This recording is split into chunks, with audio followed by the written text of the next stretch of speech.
Carlos, you told us before the game that you said to Ronny he probably wasn't going to start much, but he'd come up with some, big opportunities. What were you thinking as he got up there for that at bat?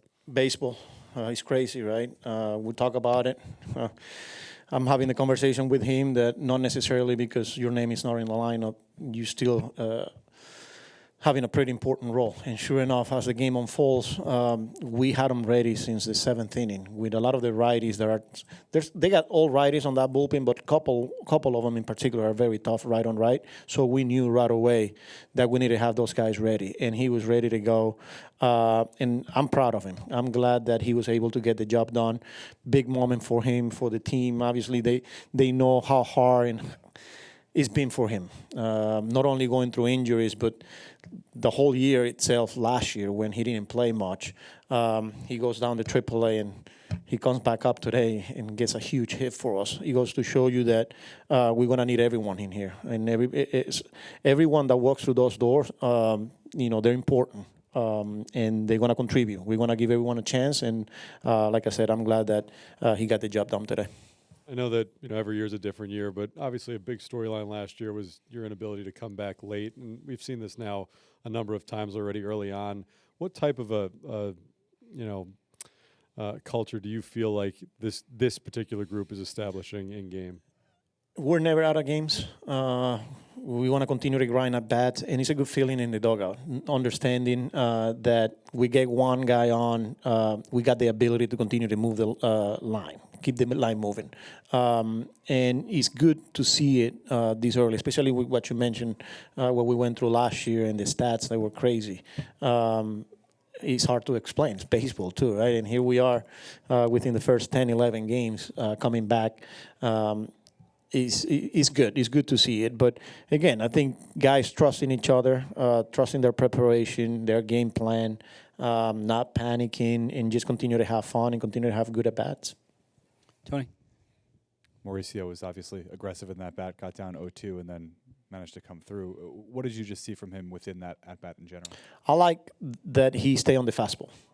It's easy, especially when you get behind 0-2, to start looking for pitches, right? Whether it's the sweeper, in this case from Sewell, and he's a good fastball hitter, and I'm glad that he stuck to it and he executed.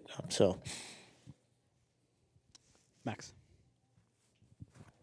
what kind of lift have you gotten from Jared Young so far this season?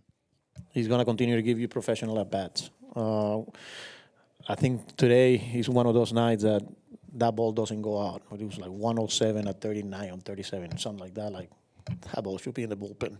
But he's a pro. This is another guy that understands his role. That another guy that even though his name is not on the lineup, he knows the opportunities that come in. On Sunday, he was 3 for 3, and I pinch hit for him. And here he is. Again, huge at bat against pretty good arm on Loaiziga. And man, that was a quality at bat right there. He's been huge for us in the versatility. Really good game on Sunday in left field. Today, I'm able to just keep him at first base. So, yeah, that says a lot. Joe? Carlos, just what did you see from Freddy today? They made him work. Threw a lot of pitches. We didn't make a couple of plays. That ended up costing him an extra 25, 30 pitches there. That's the bottom line. But I thought he was good. Tough conditions overall, like Peralta and the whole pitching staff. With how windy it was today, that ball was moving pretty much everywhere. And he kept us there. He kept us there and gave us a chance. I was trying to give him that extra hitter there and just got away from him. But I thought he was okay. Peter? With how new ABS is, I'm interested in that 5th inning when Brazoban thought he ended the inning, then to have to come back out and then pitch again. Just how much of an emotional turn can that be? I mean, he plays a big factor, a big role, and this is. at the very beginning of spring training, when we were having those meetings and conversations with players, like the mentals, like that particular spot right there, when there's traffic, when there's runners on, and you think you executed a pitch, you get the call, and then the hitter challenge, and you got to get back on the mound, and that's not an easy situation, and it's new for all of us here. You think you're out of the woods, and before you know it, you got to get back on the mound. So. They got him there. It was a really good challenge for them. Close pitch, and got to give them credit there. And then just what did you like about the matchup in the eighth with Young there to pinch hit for Vientos, who had also been doing well, obviously? Yeah, Vientos he's gonna get a lot of righties, and it wasn't easy. But as I'm preparing for the game today, I target a couple of guys that were going to be tough right on right. And Loaiziga, I'm pretty familiar with him. And then not only that, but then you watch the inning unfold. Polanco's a lefty, he gets him. Then he gets behind Robert, but then execute his pitches. He's a high ground ball guy, right? Gets Louis after falling behind 3-0, and then Beatty gets in again. That for me right there, the game is basically telling you to continue to trust your guts there. And as hard as it is to take the bat away from Mark, it's first and third, double play and play. Loaiziga is a big time ground ball pitcher. You got a pretty good left-handed batter of the bench. I felt like I needed to do it. I'm glad he got the job done. Tim, on the left. Just in general, pinch hitting is one of the hardest things to do in this sport. Why do you think you guys have had so much success in that role this season? Credit to the players and to the coaches. The preparation level, just understanding potential matchups, potential situations, and then going out there and executing the plan, trusting it. But starts with the players and then the whole group from the hitting department. Mark on the right. You mentioned how difficult it was to pitch today. This offseason, when you go and get Devin Williams and Luke Weaver, is this kind of how you envision them at the back of these games? Yeah, I mean, they're used to pitching in high leverage situation.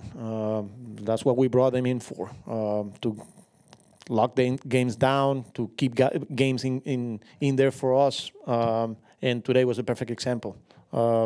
They went through some good hitters, and Devin continued to execute pitches there, and then for Weave in extra innings with the ghost runner to just keeping the game there.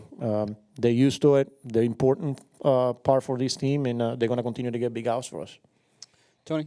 Just one more on Mauricio. When you guys sent him down at the end of spring training, what was your message to him at that time? And as an organization, how did you guys feel like, or what did you guys feel like his role he could be for you this year? Keep going. It's not going to be easy. Adversity is part of this business, and you have to find a way to keep moving forward. The messaging was you need to play. You need to play, and that's why. And he understood. He understood, and it's not an easy conversation today either. Before the game, when he comes in here, telling a guy that is an everyday player, that he could be an everyday player, that, hey, man, the opportunity is not here yet, but you have to stay ready because it happened fast. Sure enough, today, biggest at bat, and like I said, I was just proud of him.